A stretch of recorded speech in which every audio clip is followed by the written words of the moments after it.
equator in a cipher around the planet. Lyrical. As hot as the equator in a cipher around the planet. Lyrical. When you see me holla, hello, I am the gifted fellow out of the crew they call lyrical opposition. I'm moving without precision, pivoting my position is pivotal. With the pen I get rid of the competition. Intentional, then again, accidental. The words impact the mental. I'm back to giving them bars. Hi everyone, my name is Lacey Wing and I'm the Program Director for Lyrical Assembly. Thanks so much for tuning in to yet another Lyrical Assembly broadcast where we stream content about faith, arts, and activism. If you're interested, make sure you check out our next clip, which is some footage from one of our last poetry events called Paradigm Rhymes.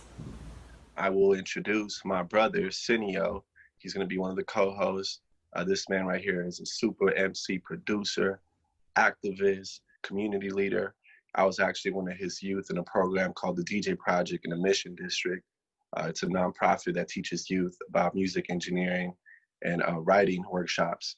Without further ado, you guys may be wondering why the man is rocking the mask, but I'll let him say his piece. Cineo, take it away. Thank you, Figo. Thank you very much for the introduction. This is an honor and a privilege. I am definitely a supporter and affiliate of Lyrical Opposition. And as Figo has said, I have been working in the community since I was a youth impacted by the community. I am from San Francisco, California.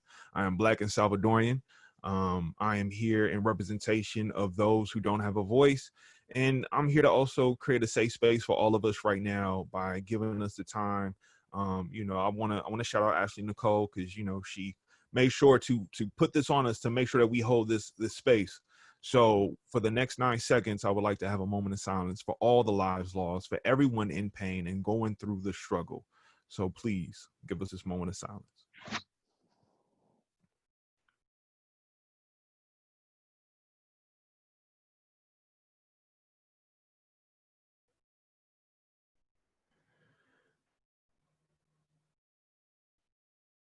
Take a deep breath, let it out, and moving forward, as Figo said, I'm the guy with the mask, and just to touch on why the mask. In a time of overexposure and, kind of like just the social media tyrant, that it is kind of all consuming all of our faces, our privacy, and who we are, I've decided to rest on the side of anonymity by, putting a mask on. I'm not sitting here trying to garner anything of any sort of fame. I don't want any real attention. I want you to focus on my words, my character, my actions, and what it is that I have to provide for the community and those. And this is to protect those who don't want to always show their face. For those that don't want to expose themselves, I'm going to be the first to take the stand to tell you it's okay. You don't have to. So, to kind of break the ice in the artistic sense, I'm gonna go off the top and say something from the heart. Here I go. When we think of forms of aggression, oppression, and everything that causes us any type of stress, we try to find the life lessons, the blessings, something to make us progress, something to have us address all the things that come in front of us. Now, it's sometimes hard, these hurdles, these struggles. We dig deeper. We try to see what's going on, and we tend to lean towards speakers, the bleeders, the non-breathers, the ones that was once here, but now they're gone, and we sit there with belief in that change gonna come. But the change is here. The change is in the faces, every one of these screens, because these are your peers, your community, the commune, the ones who will help restructure the foundation, the same thing that wasn't here to nurture but help destroy. Now we turn it around. We are employed, or more like we are the ones to create the noise. We are the ones to take the distortion from the facts that they try to give us and bring it back to the core. Now, for me, this isn't about fame and notoriety or any sense of money or monetary gain. This is all about you, your pain, how to repurpose and channel and focus and give more hope in what we do every day. So thank you for that time for me to be able to share my thoughts. And let's get this thing going. So without further ado, Figo, do you want to take this off? Yeah, man. Thank you All for opening up the space like that. That was off the top, folks. Is yeah, man. Salute you, bro. Appreciate you. Our first artist is going to be Altair Steffens. I believe I heard New York is in the house. New York's in the space right now. Altair Steffens. If you're here, we are ready for you. Hold on. Wait, one thing. Right. What's up? Altair Steffens is an artist, an advocate, social work student, also known as Pauly Deuces, and you find him on Instagram as Brave November and trying to be a Rakai master. Thank you, Cynthia. Steffens, take it away. Thank you for that introduction. I wrote this about an hour ago, and I'm privileged to be able to share this with all of you.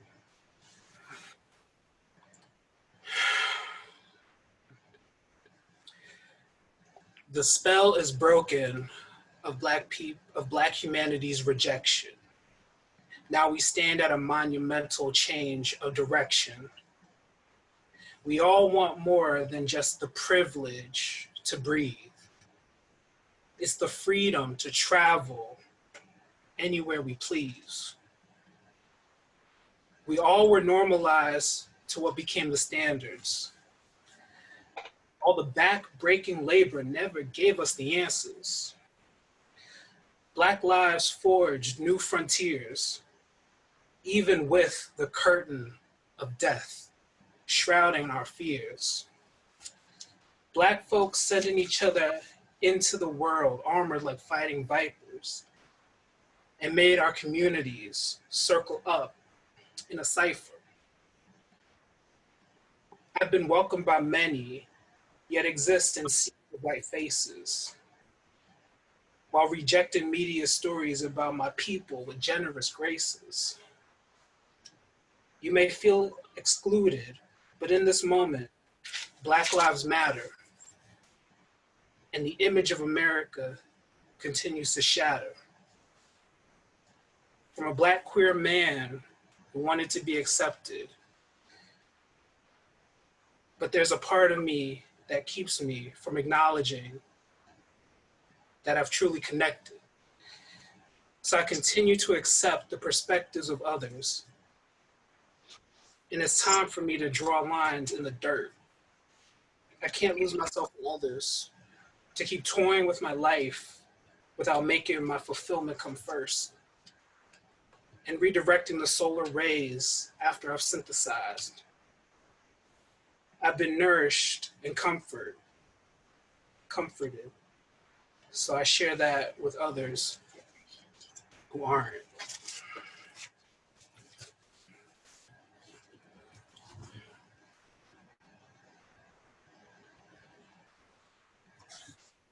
Thank you for sharing.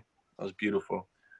Let's read some of these comments, y'all. I appreciate for those who are participating in the comment section. A lot of fire emojis. Rhyme King strong, fire, speak on it. Yeah, this is beautiful. Thank you.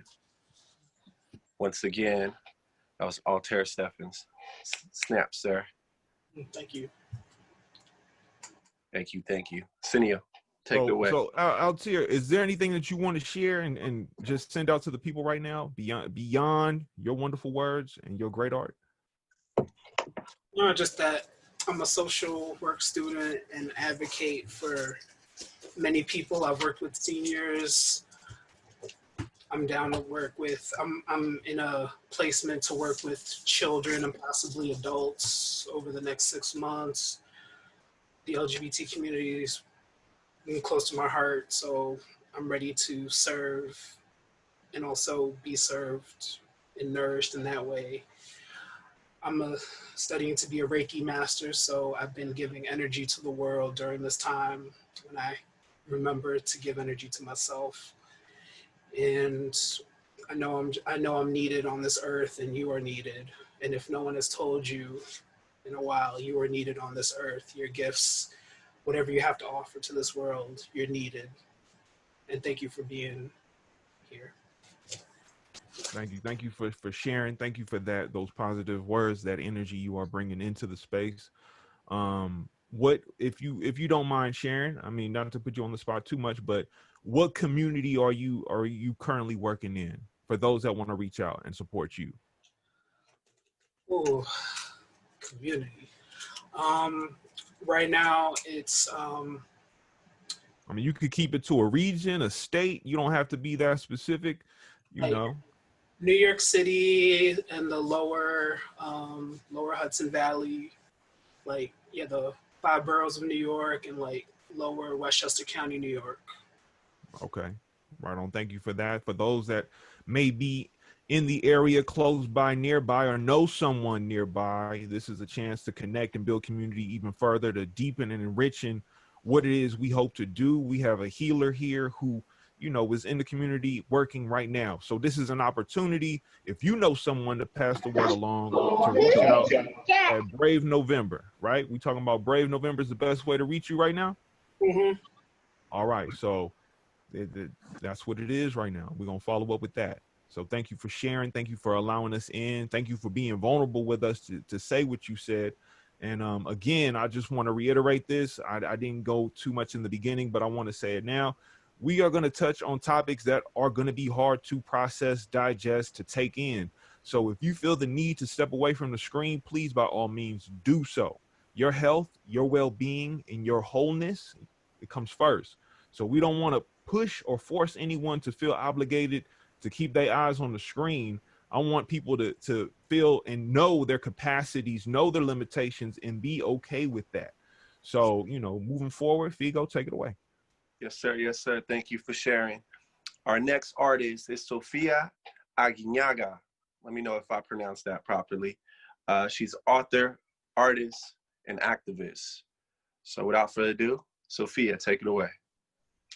Thank you.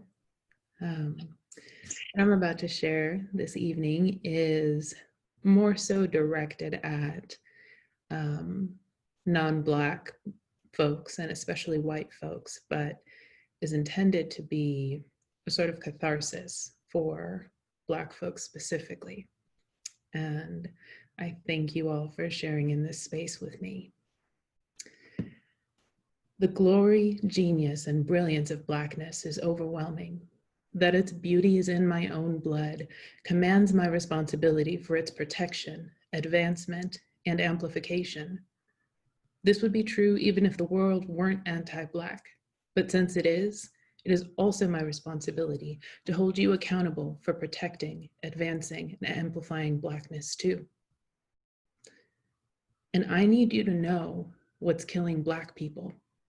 Is it police violence? Absolutely. It's on everyone's mind right now. But what may not yet be clear to you is that the infinitely nuanced and complex nature of systemic racism breeds a host of other threats to Black life. Countless threats, both subtle and overt, many which are so commonplace you may hardly notice them. Maybe you even participate. And yet, we feel each of them, and they're killing us just as readily as the police violence you're protesting. It's so much bigger, runs so much deeper than you understand. Facing an anti-Black world every single day that intentionally limits our capacity for realizing our fullest selves in this world. The pain and trauma of that perpetual reality makes us more susceptible to chronic disease and suicide. It kills us when we're met with doctors who invalidate us in our bodies when those health issues do arise. Being subject to propaganda that tells you we're violent, inherently irrational, uneducated, born for imprisonment and welfare, that we don't feel pain the same way you do, kills us. You believing and projecting those stories onto us on however subtle or unconscious a level actually kills us. Feeling those projections so frequently, so consistently, and enduring the material, social, and psychological impacts of those projections literally kills us. Finding parts of ourselves believing those lies because they're so globalized, so pervasive, and so tactically enacted kills us. Being forced to contend with the world reflecting back to us day in, day out, that we aren't whole, that we're subhuman, kills us. Anti-Black racism has people on every continent of this planet believing that we're deserving of constant violent oppression and the consequently limited nature of our opportunity in this world, and it kills us slowly if the police don't get to us first. Your invention of the race card and imagining we somehow benefit from pulling it so you don't have to face your own racism kills us. It kills us Gentrification and food deserts kill us. Remnants of trauma in our DNA from periods when white people did surgical experiments on our ancestors' bodies with no anesthesia, that kills us too. It kills us when you try our children as adults. You not talking to your children about racism makes it more likely that they will intentionally kill us someday. You not talking to each other about racism kills us. Your silence in the face of our genocide, yes, it kills us. It kills us when you compare us to your Eurocentric standards for beauty, when you dance to our music on TikTok, but refuse to acknowledge the full depth and breadth of our complex and nuanced experiences and lives, and turn our culture into a caricature for your entertainment. It kills us when you keep us from a promotion or a raise or steal our ideas and take the credit. It kills us when you require us to identify as low income, high risk, minority, underserved, or otherwise commit to a lowly station to gain access to resources for our betterment. It kills us when you demand justification for Black reparations, working 10 times as hard only to get half as far, showing up 10 times as articulate only to be half as heard, all while having to justify our presence in a space built by and for whiteness the entire time. Yeah, you guessed it. That kills us too. It kills us when you ask us, what are you? It kills us when you ask if you can touch our hair. It kills us when you make fun of our names and refuse to pronounce them correctly, and you exoticizing us kills us. It kills us that you require us to adhere to Eurocentric standards for intelligence and education for us to meet any success in this world, and when you dismiss us for not speaking King's English to perfection in a tone suitable to your sensibilities. It kills us that you appropriate our culture while requiring us to assimilate to yours to be considered valid. You being so damn fragile kills us. It kills us when you don't see or acknowledge how systemic racism uses you as its mercenary, regardless of whether you like Black people. It kills us that you seem to believe there's a way for you to be anti-racist without committing to the endless work of scouring every inch of your internal landscape for the tendrils of supremacy and domination that create and perpetuate this world that kills us. That you've been so shielded by whiteness that you didn't already know all of this kills us. Me explaining this to you is an act born in defense of Black life, and it is killing me.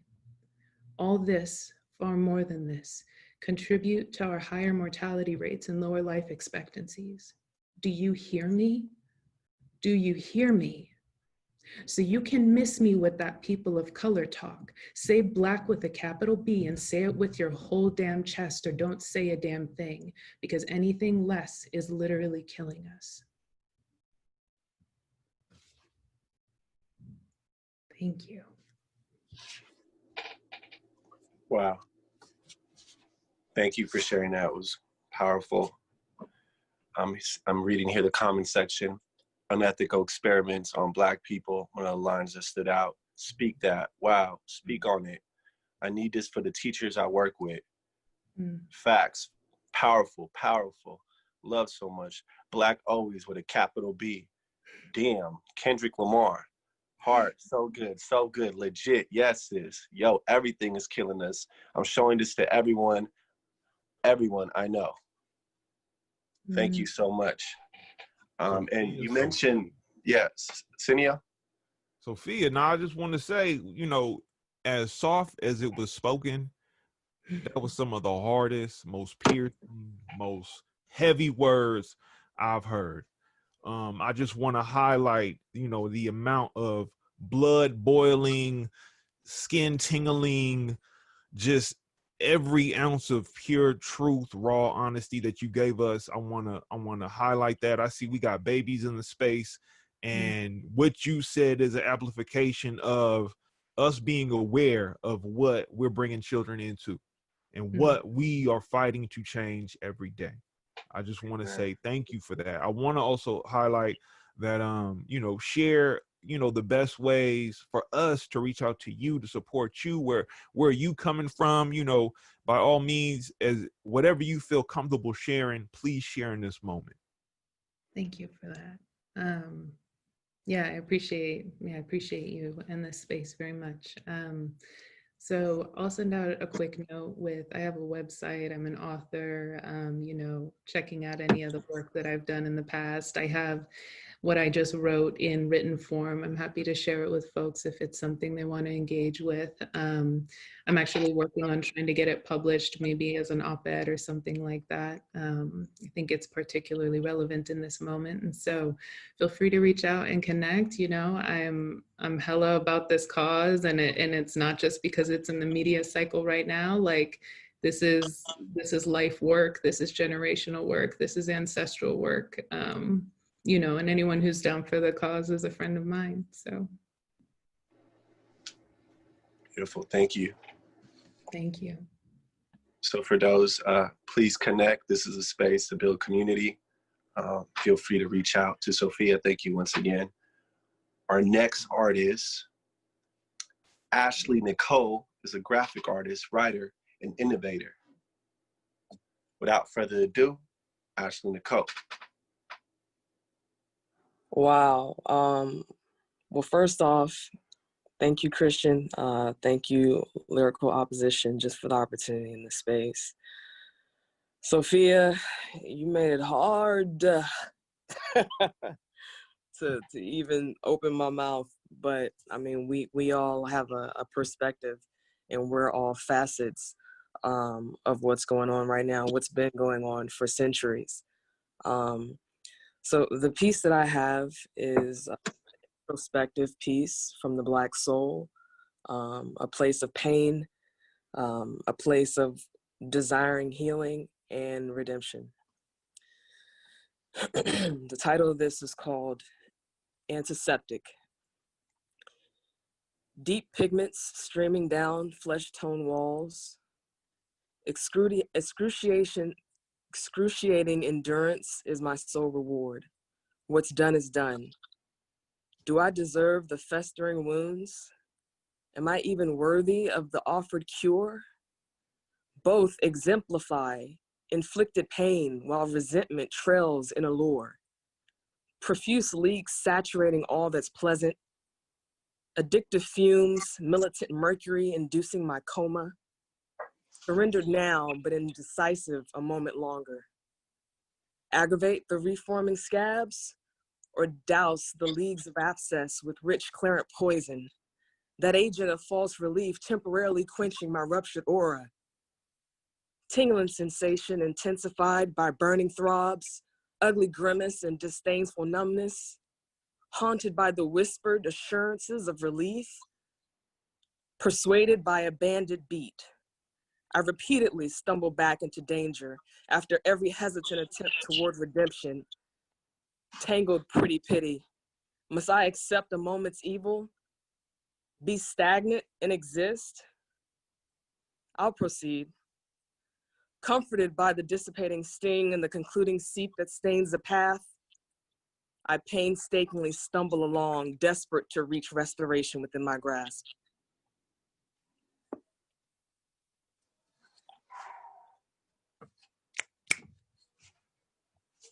Wow. Thank you.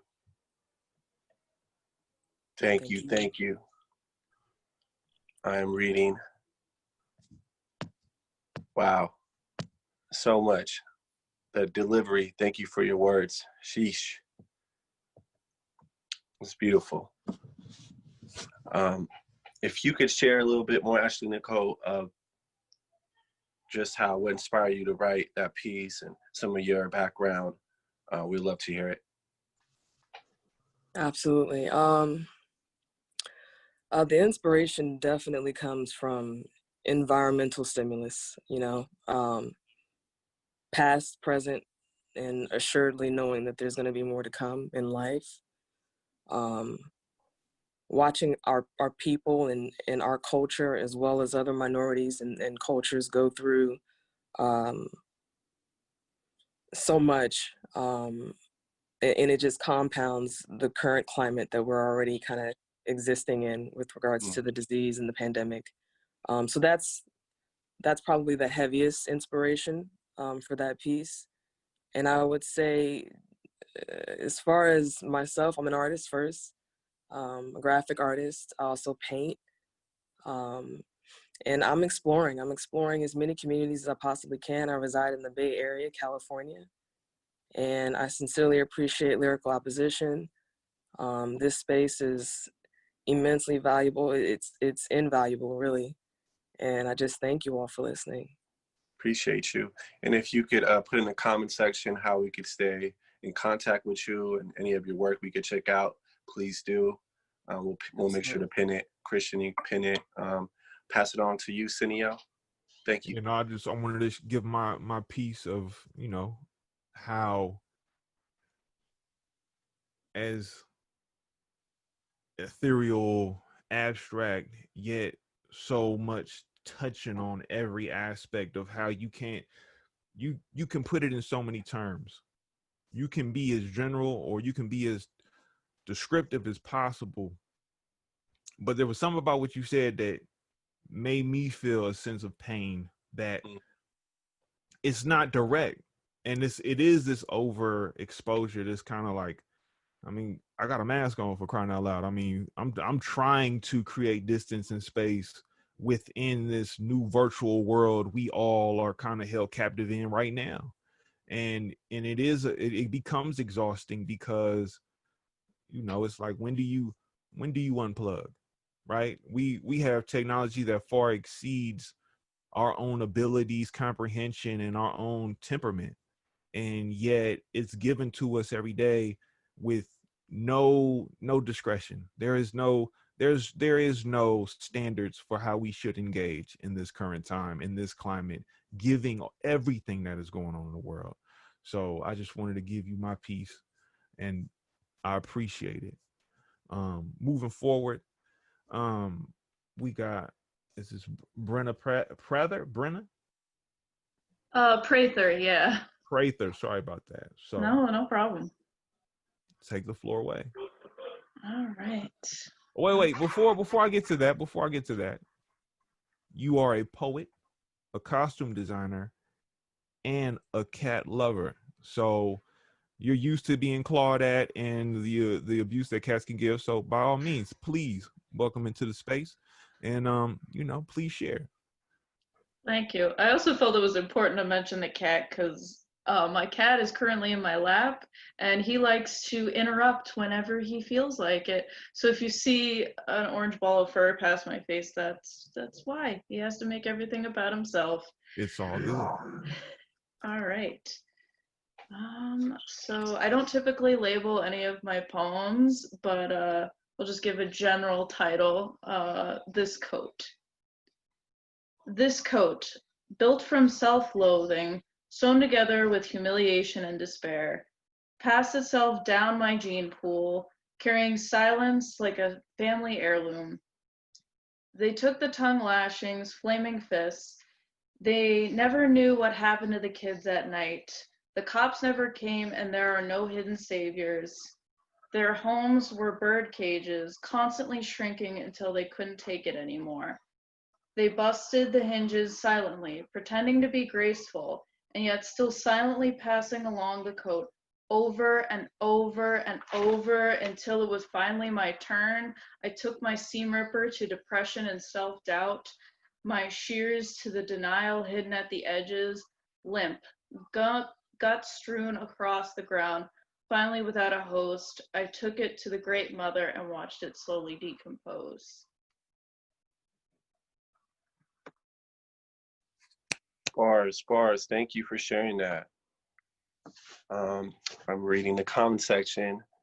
That's fire. Whoop. That's my best friend. This metaphor is so fitting knowing you. That hit my gut. Took my seam ripper to depression and self-doubt. Some quotes from your piece. Thank you for sharing. If you also would like to tell us a bit of what inspired you to write and just a little bit about yourself. So this was from a workshop I did that they were talking about a coat and how it's like related to like family or like passing down like a family heirloom. And I took the coat metaphor and it's based on the cycle of abuse that's in a portion of my family. My mom's side, it's like my grandparents, my great grandparents were in an abusive relationship. My grandparents were, my mom was, and then it was like assessing those qualities that have been passed down and really like trying to like, the coat metaphor is really helpful just because I'm a costume designer, I sew for a living, so like I really wanted to play into that element of really taking it apart and like trying to not take that toxic energy into my life. So that's how that got built. Word. Thank you. You know, thank you for that. Again, I just want to reiterate and restate, you know, from time to time, this is a safe space. And like I said, we are going to be touching on a variety of topics that will, you know, or can induce some form of trauma for somebody somewhere. This will be triggering. These are things that, you know, we are all sharing in some capacity that we have gone through. And, you know, this is a space to be vulnerable amongst a community. We are a community, regardless of where we are in the world. I just want that to be, you know, the forefront of what we're coming here today to do, is to share out our perspectives in an artistic expression, but at the same time ensure the safety and the well-being of each and every one of you. So, Word. without further ado. Thank you, Cineo. Next artist, I want to make sure, Nicole Tresel. Let me know if I said your last name choppy, but I see here one of the words is that you're telling the people is pay your artists. So I felt that. Salute to you.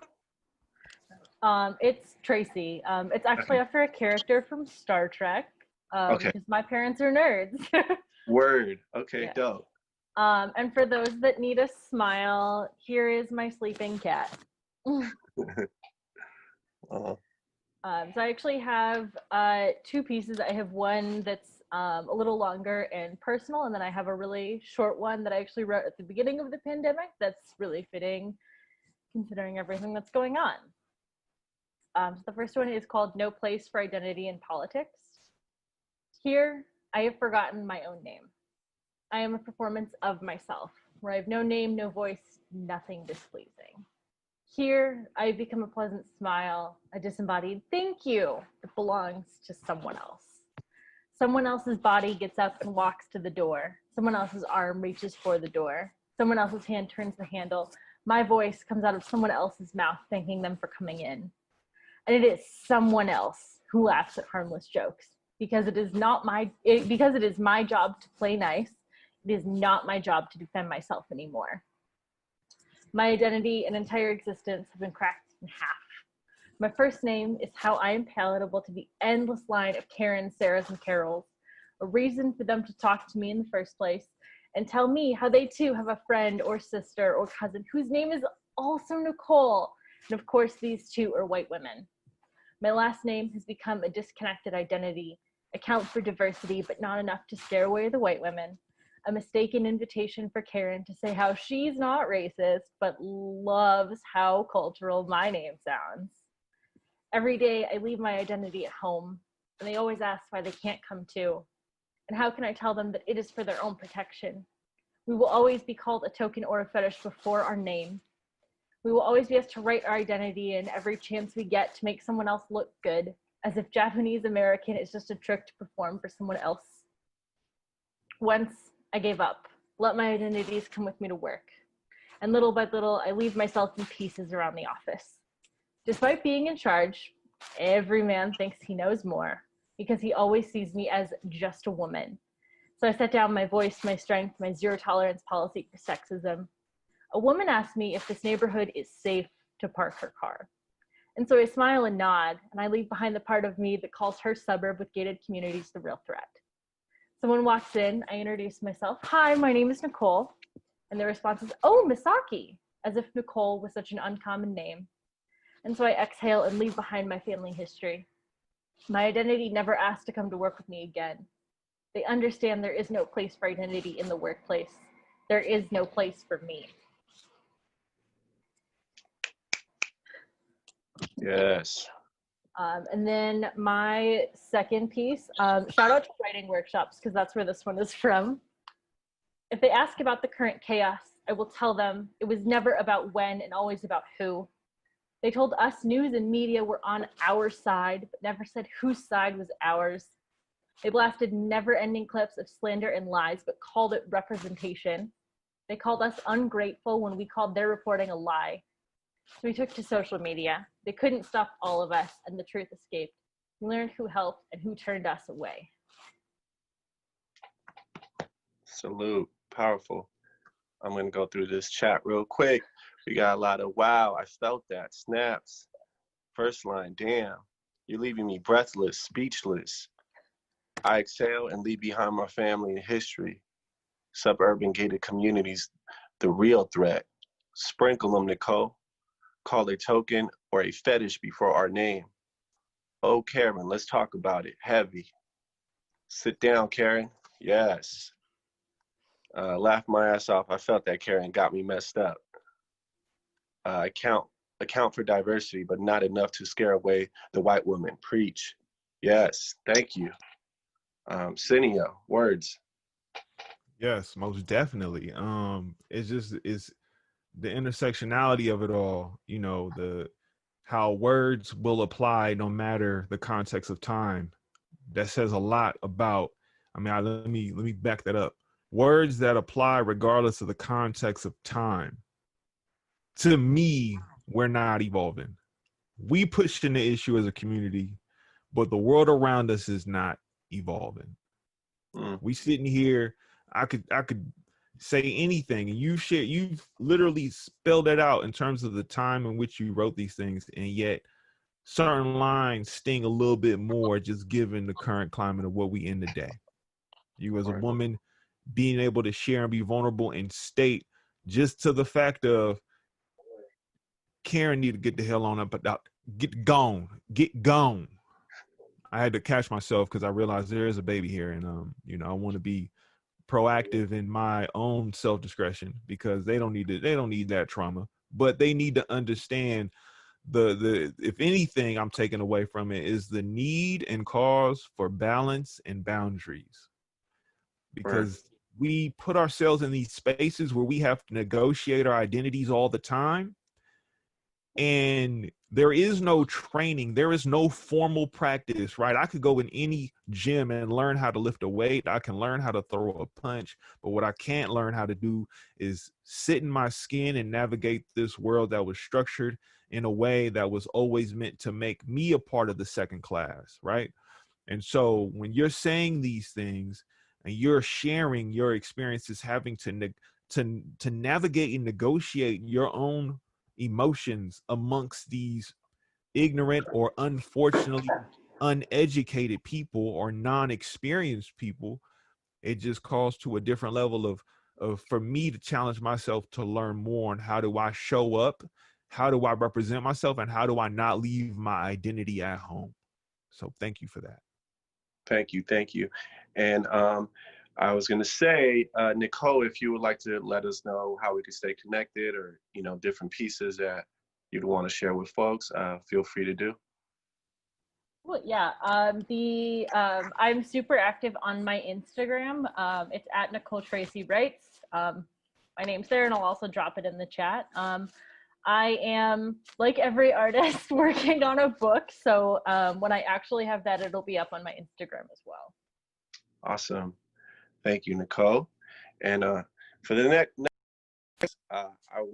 this is my sister here, Miss Kayla. She is a youth that I work with, a young adult. Upstart Records is a youth-ran music label in the Sunset in San Francisco, and this is one of our leaders, a powerful young woman that just literally every time she comes to our space really just speaks to the people and is a voice for the voiceless, as I've told her before. So I'm honored to have her here. We've been cooking up some things as well. Kayla, if you would want to share anything before entering into your piece. Hi, guys. I'm Kayla. I'm 20. I sometimes work with Figo. Hold on. I'm so sorry. I'm not good at these either. How do I? Hey, I'm just gonna drink some water and then I'll continue. I'm so sorry. Yeah, jump in.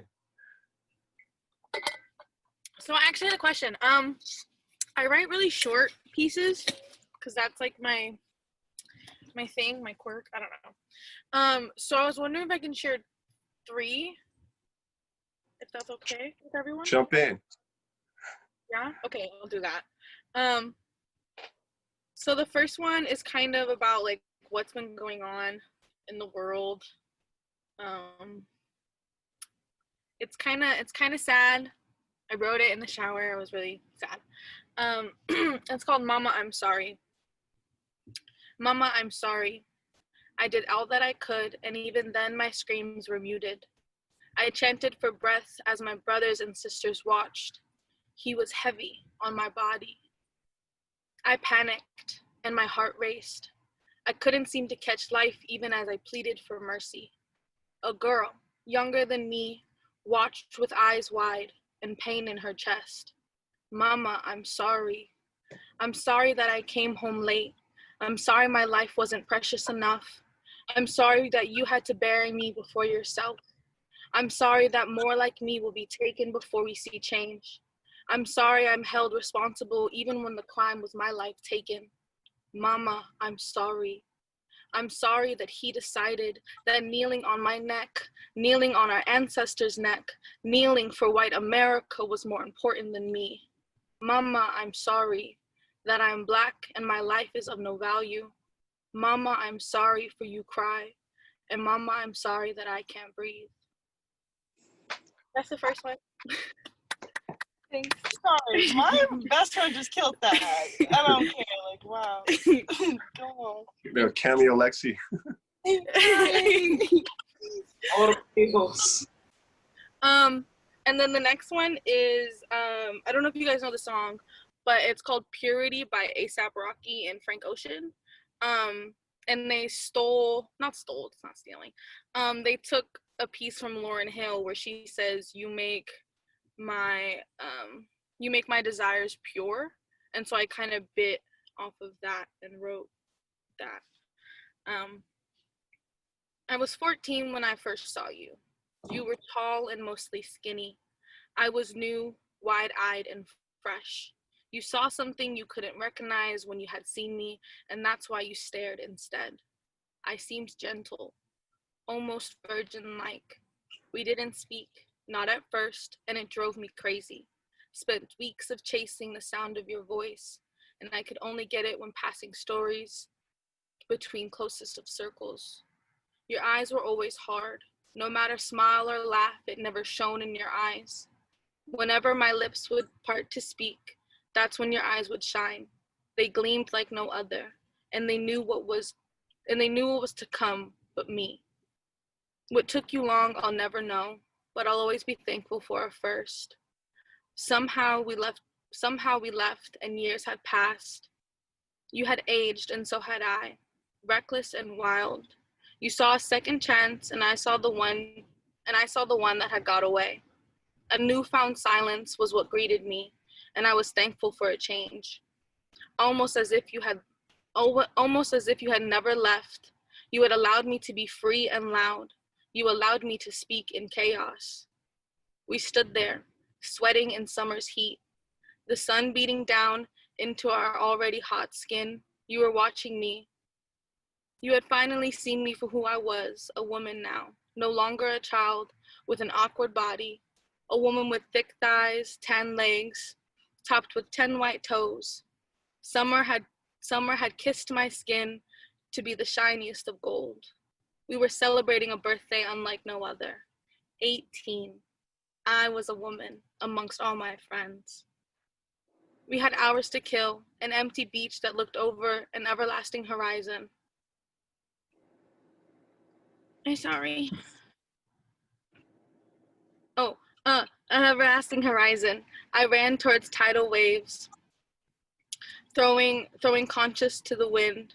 As I crashed the first wave, thick arms held me, who knew that night would make desires the greatest gift of purest form. Oh, it's getting darker. And then the last one's about my grandpa. It's super short. Oh, sorry, hold on. His hands. His hands used to be strong. My grandfather has built his family from seed and soil. He passed down needs for success to generations he will never get the chance to meet. His hands, they shake now. Weak from years, his hands are no longer rough, but smooth. Void of past lives, his hand pale like with the sick. He is sick too, I guess. His hands, they can't hold water, let alone his feeding truth. My hands, they tremble too. Always have around him. They shake when I see him. I think it's because I'm only seeing the sick rather than the man that it's taken. My eyes, they bounce around dull cream white hospital rooms, looking for ways to distance and distract. Looking from wall to ceiling, ceiling to window, window to door, door to patient, doctor to patient, patient looking at me. I sometimes can't breathe around him. My hands, they shake from the lack of air, and he grabs mine to steady me. His hands somehow shake too. We shake together, and when it's all done, I can see and focus. The shaking of our hands is what I focus on. I slowly slide cold bones from his fingers, knuckles white for need of stability. I panic with the realization that his hands will never be strong again. They shake. That's all. Powerful. Thank you, Kayla. You go, Kayla. Share mine. Thank you. I'm reading it. We got, wow, damn, that part. Allow me to speak in chaos. Desire is pure, so deep. Mama, I'm sorry. Held responsible even though the crime was my life taken. Sheesh. Love, the love in the car. Wow, deep.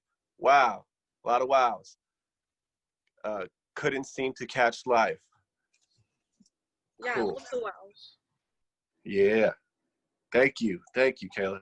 If you just conclude, if any pieces that you would want us to stay connected with, some of the work you do with Upstart Records. Yeah, I mean, you can follow me on my Instagram. I'll put it in the chat. And like there, I'm gonna start. I've been like taking my time and really trying to make this happen, but I'm gonna start trying to post more and like myself reading it. But I just need to get the courage to do so. But if you follow my Instagram, it will happen. I promise. Sometimes before quarantine is over, I'm trying to make it. All good. Hit us with that in the comment section. Thank you, Kayla. Appreciate you. Pass it on to you, Cineo. Well, Kayla, thank you for those words. Thank you for hitting me from multiple angles that I wasn't ready to operate in. Are you coming from the Bay Area? Originally no, but I've lived here for quite some time, so it's like a second home. Okay. Well, Thank you. Welcome to the Bay in any regard, in any level of measure. Yeah.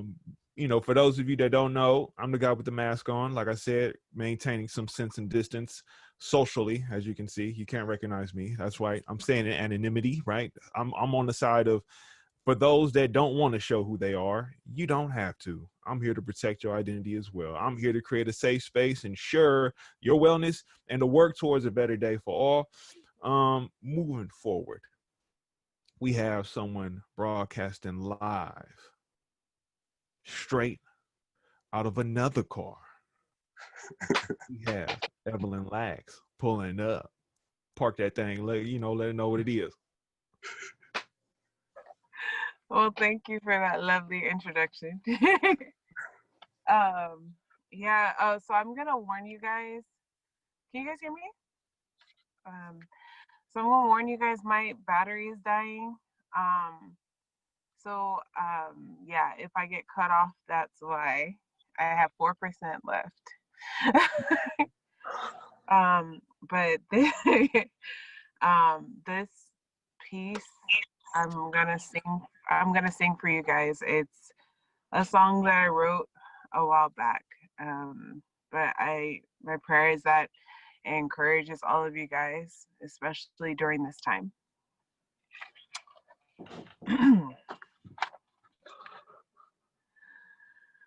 Blue skies and cloudy days,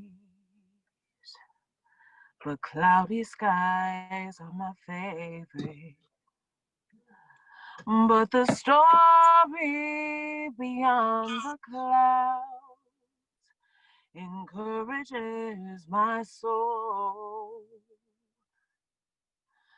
Darkness and dim lit light, the rain fell down, evaporated.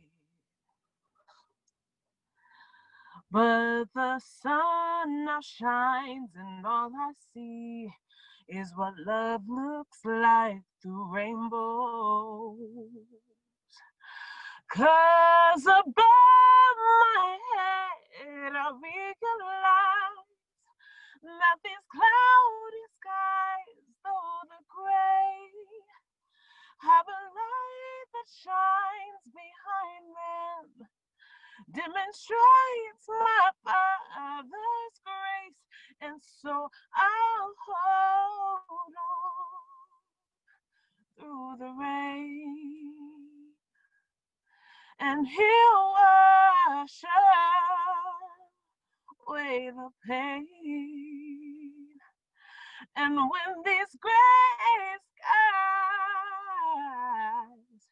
they're all gone, I'll be stronger, standing in His grace.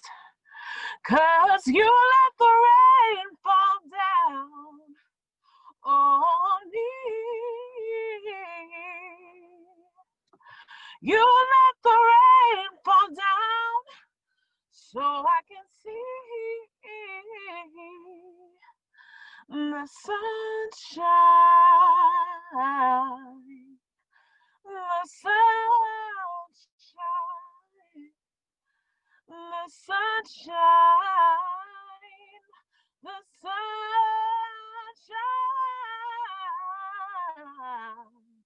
Oh.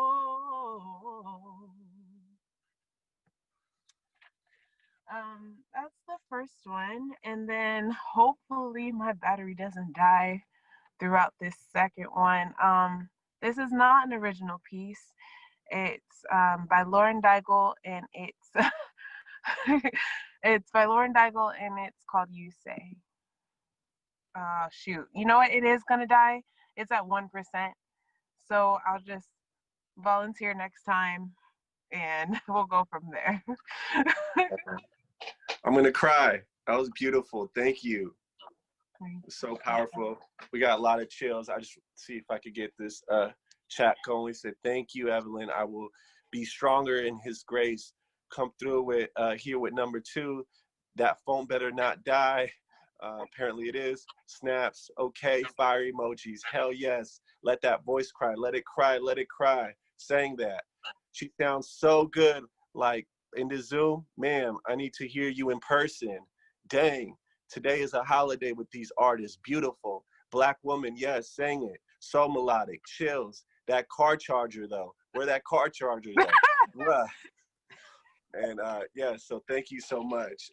Much needed. That was healing just hearing you. So appreciate you. Thank you. Thanks, you guys. I'm gonna go now. Peace, peace. Thanks for blessing us. Thank you. Yeah. Man, teary-eyed here, man. For real, for real. Y'all, it's hard right now, okay? I'm trying to maintain my composure. Yeah. Jeez. If I stay dehydrated, I think I'll be all right. Word. Christian. Microphone check. You there, Christian? Yeah. What's going on? Yeah, man. As we wrap up, man, just want you to share some words and, about the space and the community in which we're in. Oh yeah, for sure. I'll be in update mode, and then y'all can close out. Word. Okay, 100. Yeah, I'll be in announcement mode. Yeah, thank y'all for everybody thanks for everybody that came through, spending an hour on a Friday night with us. We do this every other week. We spend 45 minutes to share art with a 15-minute grace period. We're approaching an hour, but our next workshop is going to be on Friday at 2. We'll be doing a continuous series of Asian and Black solidarity. You do not have to be Asian or Black to join the workshop, but it's more about awareness, learning about each other's culture, learning about people's stories, their roots, and all that. So if you want to join that, we'll be doing writing exercises on those and showcasing.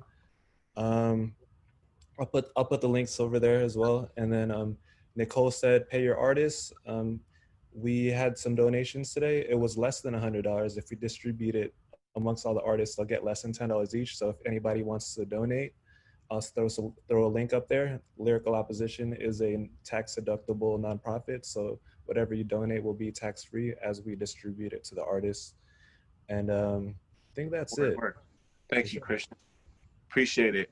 Well, thank you for allowing us and for you guys to be in the space, for all the artists that shared. I just want to go through it real quick.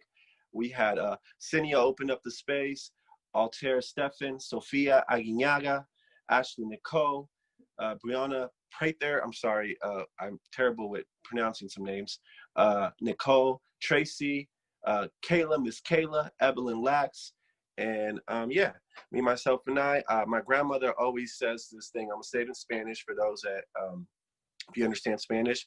Dime con quien andas y te diré quién eres. That is, and translated, tell me who you with and I'll tell you who you are. I just feel honored to know a lot of you folks here already, and for the folks that I'm meeting, it is a blessing to, to see the community that we're building through sharing our art.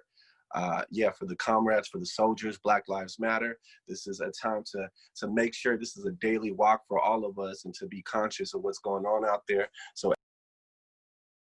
Cinia, my big brother, for being in here.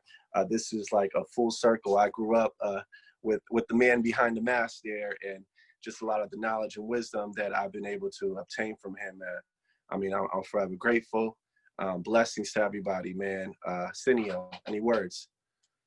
Of course, I can't help myself. So, just to put it out there, just to let it be known, this is a space of expression. This is a space for everyone to feel safe, and I just encourage people, now more than ever, the energy that has been created with the movement that we are currently in. We need to be consistent. We need to maintain it. We need to nurture and support each other so we can keep it as a sustainable movement, because it is more necessary than ever. No more incremental change, no more 5% year to year. We want absolute change. And I love seeing everybody here expressing and sharing and being vulnerable. And hopefully we can replicate this model and duplicate this model so other people can come in and build community, because at the end of the day, that's what it's all about. It's about the community. So, for the Black lives that we have lost and the Black lives we are bringing into the world, we need to make it better. So, love and peace to all. Thank you for spending a Friday night with us. I see we got babies in the space, and men have had their chance. I think it's time we kind of give it up to the women to kind of take over. So with that, thank you all, and bless you. Have a wonderful weekend. Peace. Thank you.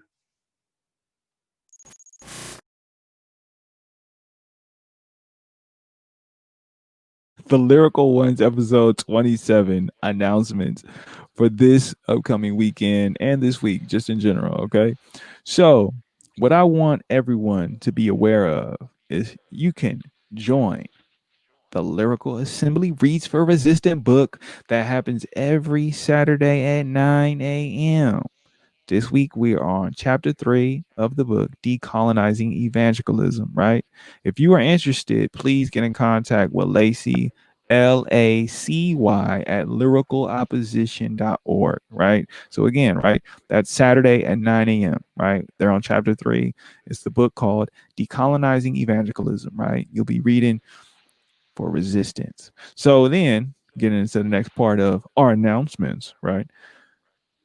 You can get connected to the Lyrical Opposition community through the Discord community server. You can text Lyrical Opposition at area code 415-903-7699. Again, that's 415-903-7699. It's at the bottom of the screen that for those that can see, and for those that can't, again, 415-903-7699. If you want to get connected, you can use that number to be a part of the Discord community server.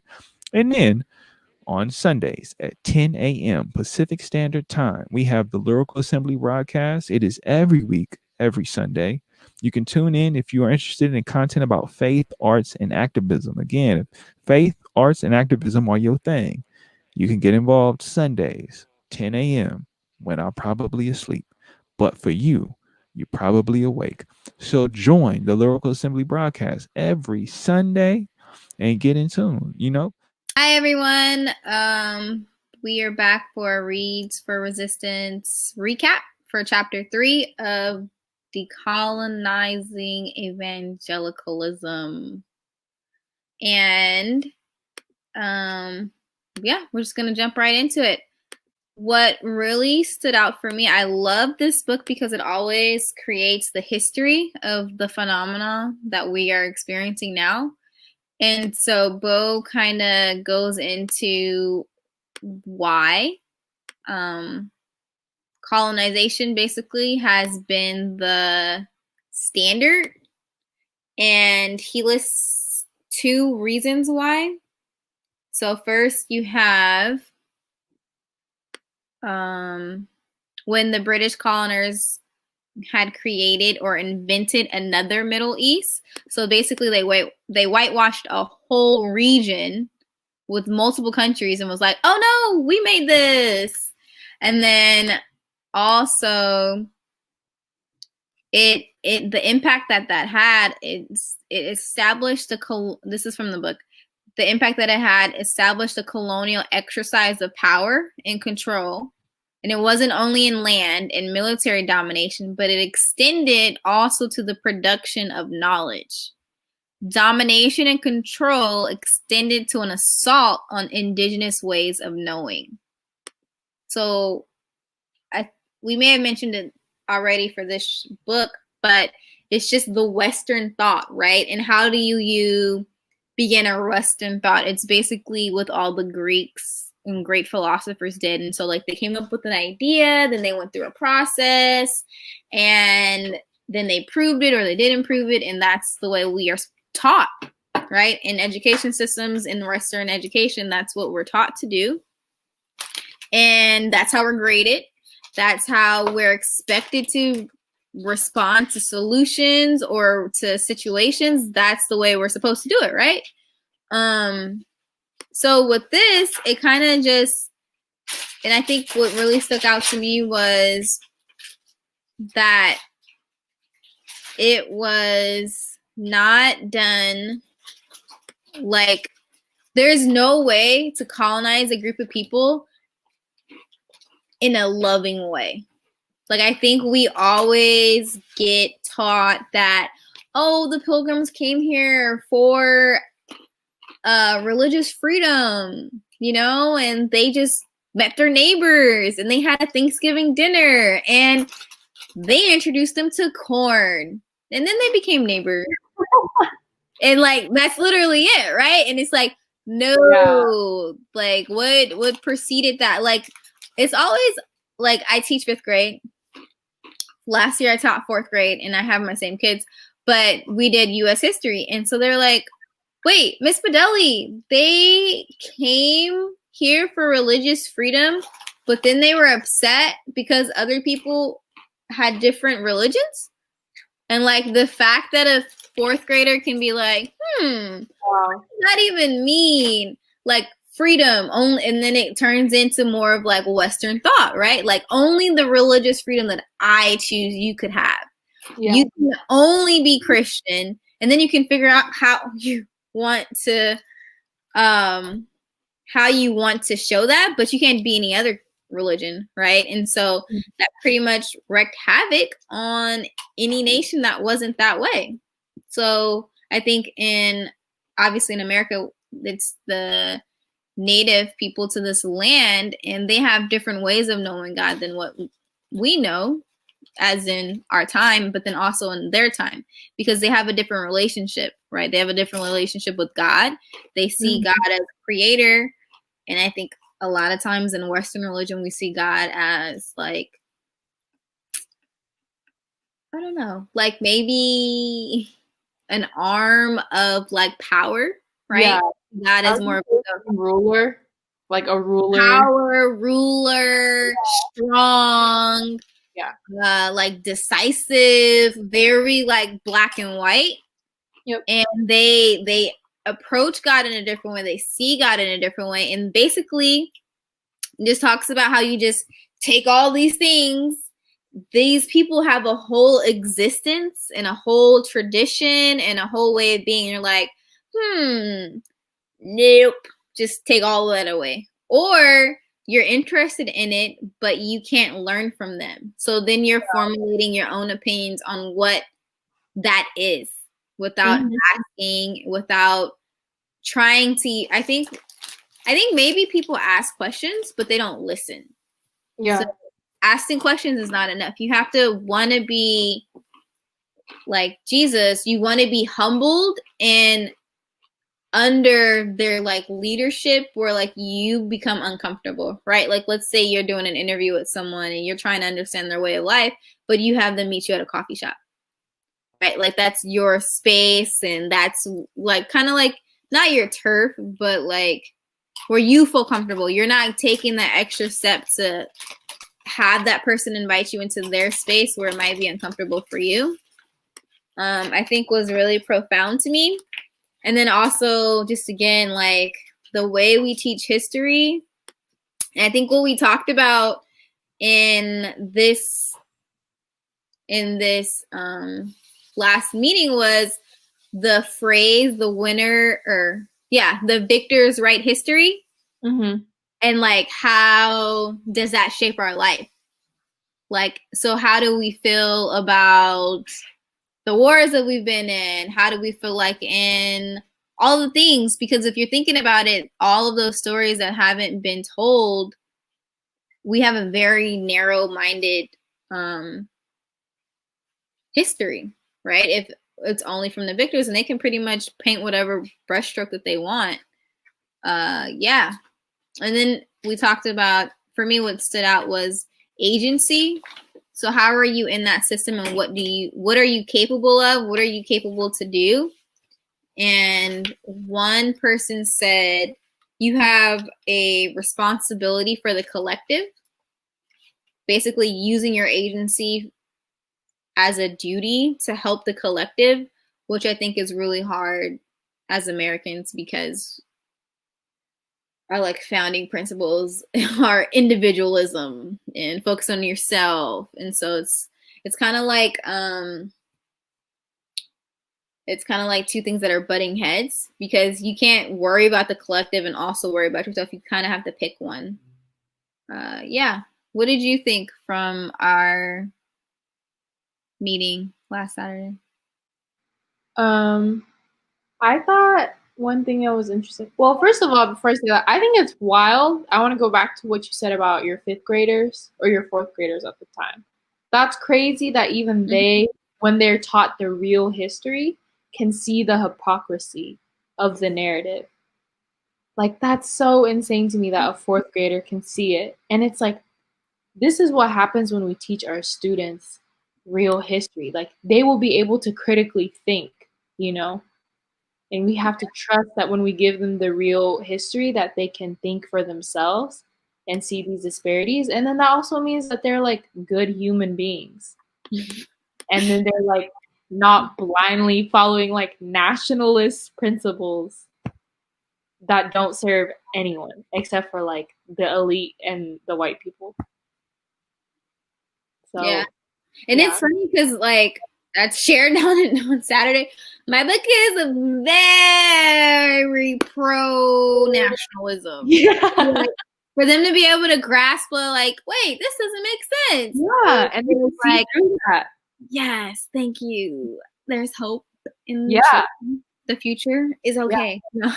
That gives me hope. Shoot, that's so good to hear. Wow. Because when I was in 5th grade, I was like, you know, making the hand turkey and reading the books with the Native Americans, having a meal with the Pilgrims. So, anyways, just had to comment on that because that's amazing. For me, something that I really liked that we talked about from the book is when we touch on the topic of conversionism and how sometimes when we emphasize trying to convert folks into this like Christian religion or Christian club, that it really isolates people and it takes away from, what people could be, how people could authentically be encountering God within their own cultural context. So I'll just read an excerpt from page 91. But this was like one of my favorite parts of this chapter. It says, a Native American elder once told me a story of his uncle who lived to be 108 years old and had never been to church or been taught Bible stories, and yet was always informing him about Jesus and his ways. His uncle told him, "Never disrespect Jesus. He is a great spirit and I talk to him." The elder told me one day he decided to ask his uncle why he knew so much about Jesus. His uncle replied, "I told you, I talked to him." The elder replied, "But how do you know what he says and does?" The elder told me his uncle looked at him quizzically and then replied, "Don't you think he talks back to me?" Like, when I heard that, I was like, that's so beautiful because it provides this like beauty of who Jesus is, where he's able to enter into where we're at in our own cultural context and meet us there, and we get to encounter him there. But when we're trying to convert people, we're asking them to change who they are, where they come from, to meet some standard of Christianity that's usually rooted in white supremacy, you know. So I really enjoyed that conversation and reading that in this chapter.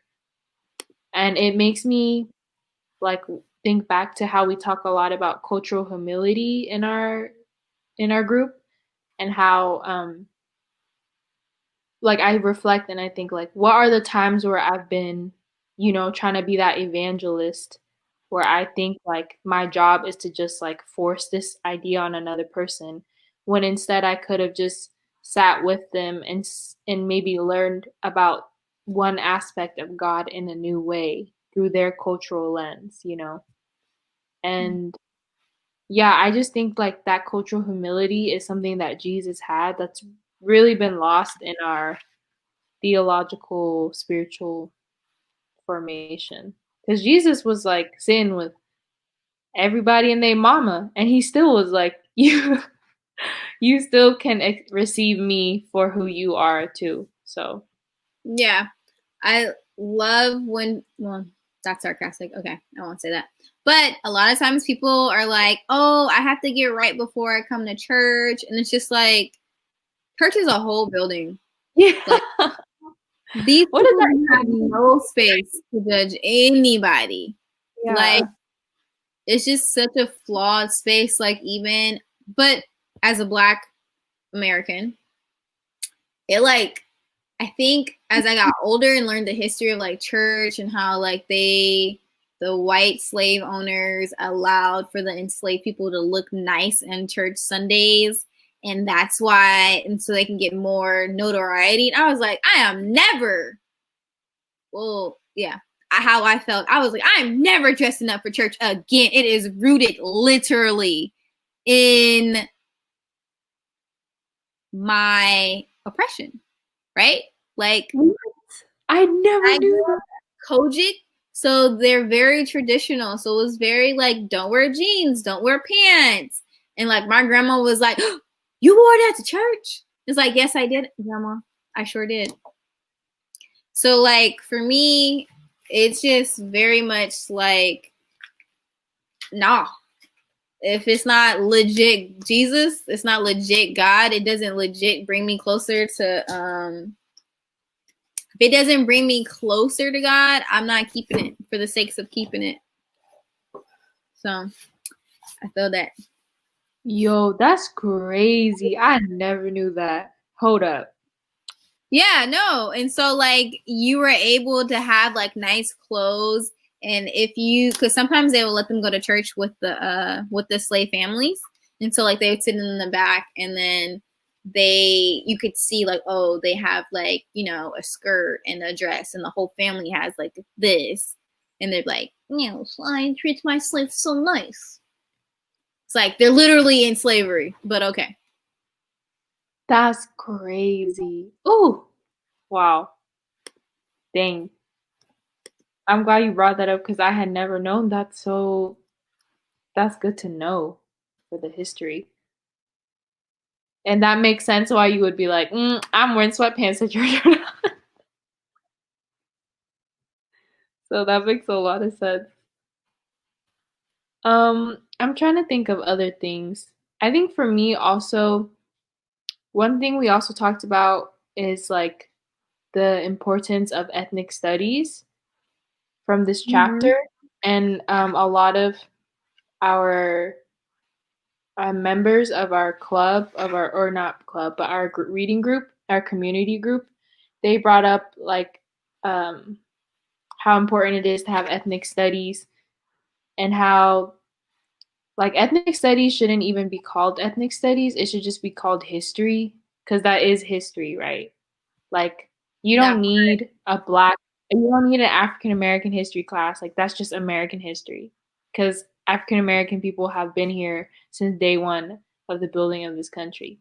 Like you don't need to have an Asian American history class, because Asian American folks have been here since the 1800s, you know? So it's a matter of like you're siloing the voices of these certain ethnic and racial groups when really they should be part of the main narrative, which I think is what Bo talks a lot about in this chapter. Like he talks a lot about how it's important to like resuscitate the voices of these certain scholars, so we make sure that it's not dominated by scholars who have been part of a dominant in power group, you know?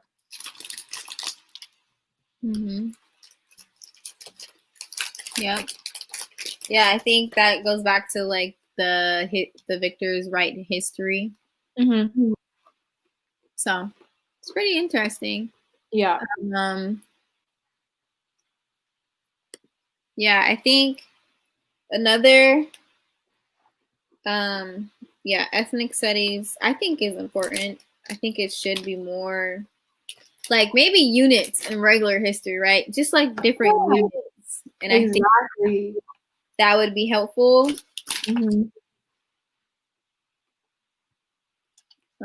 then we talked about how, again, why, like, because I think, so one of the people that were there, he was at SF State when they started, like, the ethnic studies, and how important and how, like, radical that idea was. Like, how dare you think that a certain group of people can contribute to the history of America? And it's just like, I think for my education, look, I went to public school for high school, and history-wise, yeah, I don't even remember any like amazing projects in Black History Month for Black people, and I for sure did not learn about any other. Yeah, because I did have world geography, and for other histories, I didn't. Nope, nothing substantial, nothing sustainable, or even like reading different authors. Actually, for literature, my school did good. We had 1 year, we had basically the